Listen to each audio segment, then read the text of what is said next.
Father. I couldn't use an audio file. I'm making a video, but I'm not wearing clothes, so enjoy this picture of a cat. Bye. This is Finn Lawrence, and I will be reading you guys your bedtime stories, if any of you can sleep after hearing my voice. Okay, I have my book here. Let's see. Start with Wholesome Obsessive, whose birthday is October 8th. Let's see. Okay. What do we got? Indecisive Elsa is the name of your story.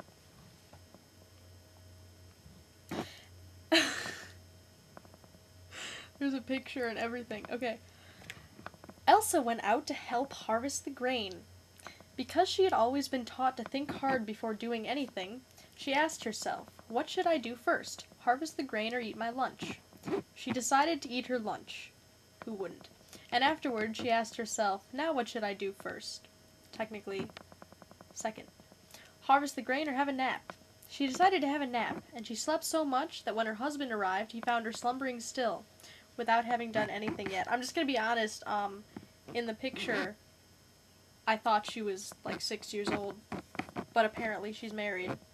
Her husband was angry, and in order to teach her a lesson, he stretched a net for catching birds all over her. Kinky. Okay, when Elsa woke up, she could not understand how it was that she had been caught in a net. She thought she might be going mad. Am I really me, or am I not me? She wondered worriedly. She went home to ask her family. They would be able to tell her if she was Elsa or not. The front door was closed. Is Elsa in? She called out. Yes, she's here, answered her husband.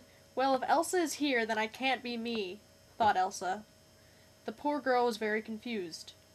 Started going around to all the houses asking if Elsa was there, but everybody answered, no, Elsa is not. You'd think they would recognize her voice. Maybe not. My phone's ringing. And some people say that she is still wandering around looking for herself. So, that's you, Wholesome. Who's next?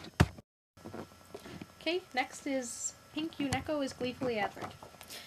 And birthday is March 13th.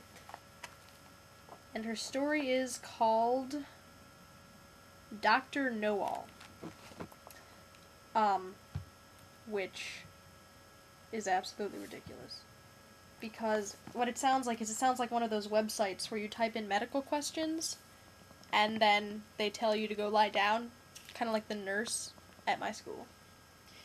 Cool story, bro. Okay. Dr. Know-All.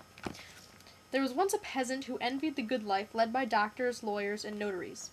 So one fine day, he bought himself a wig and a black suit, then put up a sign on his door that said Dr. Know-All.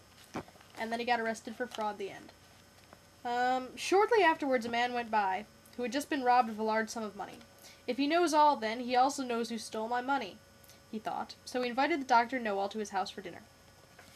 When dinner came round, a servant approached the table with some dishes, and the doctor exclaimed, oh good, here's the first. What Dr. Know-All meant was that the first course was being served, but the servant, who was in fact one of the robbers, awesome, thought that he had been found out. Terrified, he rushed back to the kitchen and said to another servant, you go and serve the meal. The second servant was also the second robber, and when he went into the dining room, Dr. Know-All said, oh good, here's the second. The robbers were frightened out of their wits. All they could think of doing was giving the money back. The master of the house rewarded Dr. Know-All handsomely for his skill, but his greatest reward was the reputation that he enjoyed from that day on as an infallible wise man. Who is next? Okay, Sleepless Aura, July 13th. July.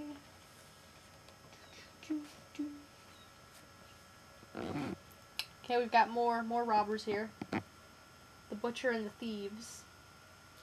Two thieves went into a butcher's shop.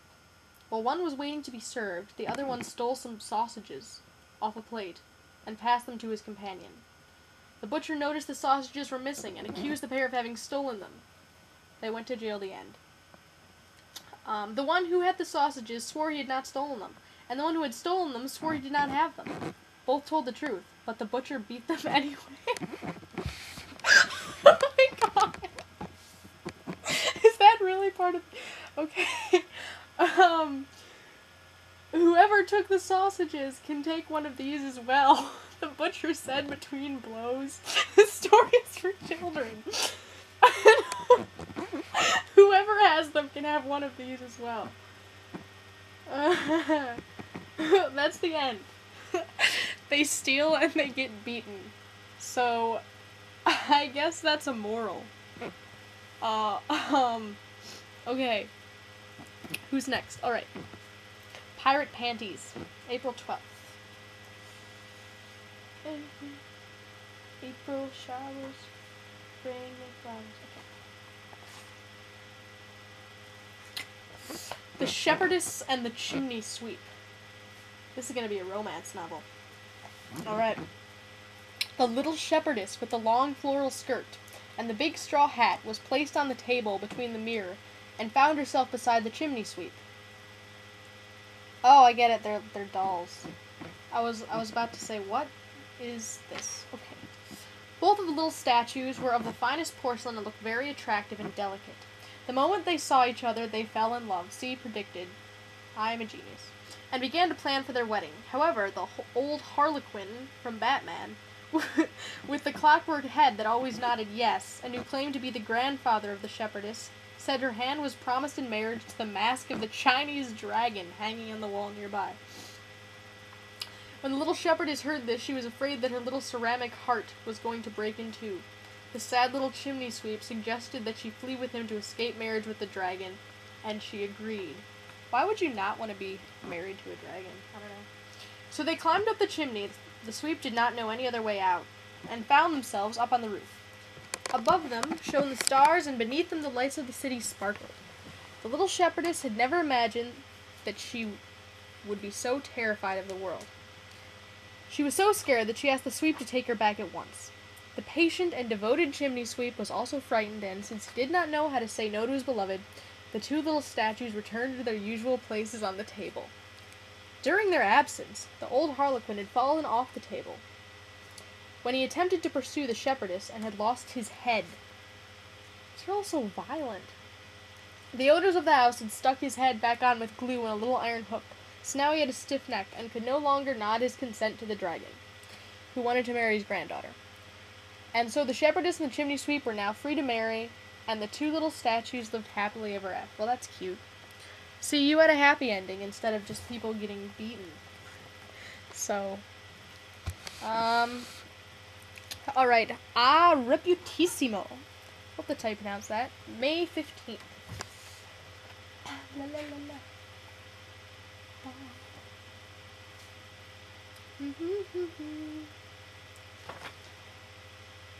Okay. This one's called The Never-Ending Story, but it's not like the movie, apparently. There's also a chimney in this one, so. There was a little flax plant, which was very happy with its little... Why are all these stories about inanimate objects? Because this is a branch of a tree, and it is having an adventure. Happy with little blue flowers and the gentle caress of the rain, but one day the frame workers pulled it out of the ground, and then what is a frame worker? And then it was put through a series of machines which twisted and pulled in every possible way. But the flax did not complain because it was grateful for all the good things there had been in its life. However, its life was not yet over. In fact, when it finally came off the end of the loom, it had become a magnificent cloth, and the praise of everyone who saw it gave the flax further cause for satisfaction. Then the cloth was attacked by scissors, and this is serial killing.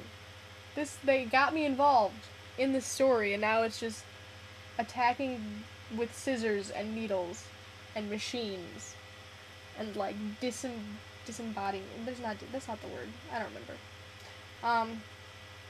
But even yet, life with its pleasures and pain was not over. Oh, it became a blouse. When the blouse became nothing more than a rag, it was thrown away and ended up being turned into paper. Then the paper was put through the cylinders of the printing machine and then turned into a book. And when at the very end of the book was burned, it became smoke and rose up into the sky. I was thinking there would be some way that it would come full circle, but I guess not. Lastly, we have Anon, who is anonymous. Back to October 13th.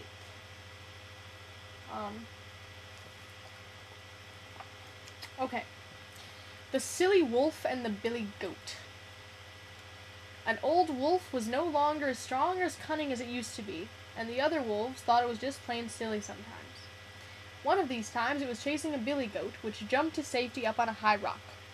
"Why do you waste your time chasing me?" the goat asked the silly wolf. Silly wolf. "If you want to catch me, just open your mouth wide and I'll jump into it." The wolf obliged, and the goat jumped, not into the wolf's mouth, but onto its head, landing so hard that the wolf was knocked out. Yeah, people are just getting beaten. Every single story, someone is injured. When the wolf woke up with its mouth open, it could not recall if it had eaten the goat or not. So that's round 1. I just got a bunch more, so I'll do those eventually. Yeah.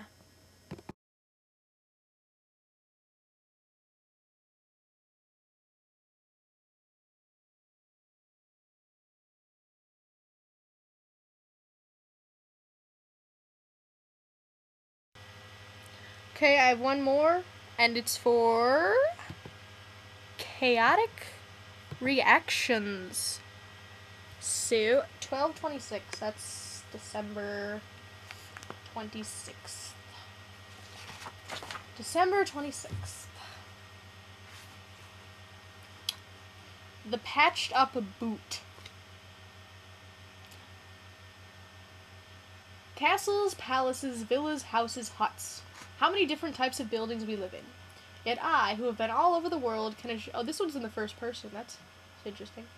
Who have been all over the world can assure you that I have never been in such a strange house than the patched up boot, in which I found a mother living with her children. All the conversion work to make the boot comfortable and homely had been done by a master builder, who was a friend of the family. He had opened up 13 windows and built a large balcony. The children were noisy and a little wild, but in a house like that, how could they be expected to be good? That was not even a story. I am so sorry. I just got some more birthdays, so I'm gonna do those in a different video. Yeah. Bye.